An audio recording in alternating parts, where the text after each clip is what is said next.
Nakita ko naka jet ski mga boss. Yan o. Bilis.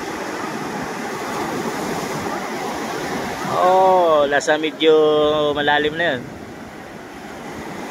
Yan na. Hindi natin makita. Lumayo na.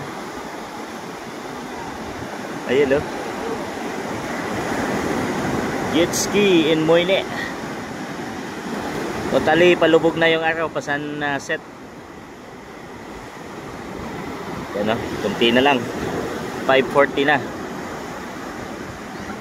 So di ganun masyadong maraming naliligo, no? Dahil medyo malalaki yung alon.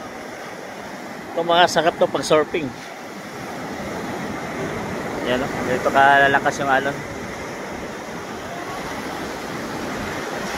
Saka doon banda.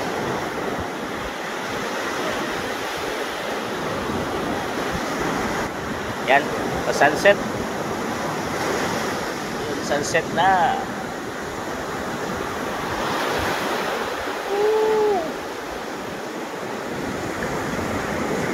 Dito sa ibabaw mga boss, no, ay mayroong daan para mag-jogging. Ayan. So parang ano din lang, parang Rojas Boulevard. Yan o, may path na pwede kang tumakbo. Paikot dito sa dagat na ito. Tsaka kung sa baha, mayroon silang flood control mga boss. Ito yung kanilang flood control, yun yung dagat. Tingnan mo, may mga malaking ipak ng mga bato na nakasimento. At dito, harang hanggang doon sa dulo ng dagat. Hanggang dito sa gawi na to. At dito ay may mga kainan, inuman. At doon sa kabila mga boss ay highway, nandun yung mga hotels.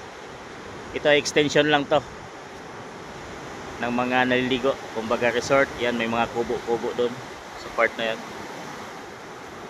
na pwede kang mag-arkila ng mga kubo kung saling maligo ka na dito. So yan, di gano'n masyadong maraming naliligo, or baka bukas ng umaga. Pero umaga pa naman, talagang malakas lang yung alon. Yun mga boss, Moyne, baby. Okay din. Dito ko na-amaze na parang planggana. Gusto ko makita dyan sa ayan, ganyan, no? May tumatakbo. Gusto ko makita kung paano lulutang yan dito. Kasi may mga lambat. Ayan, no? May mga lambat, may mga sagwan. Tsaka hindi siya di makina, malamang. Kung paano siya lulutang dito sa dagat na to. Sana makita natin bukas.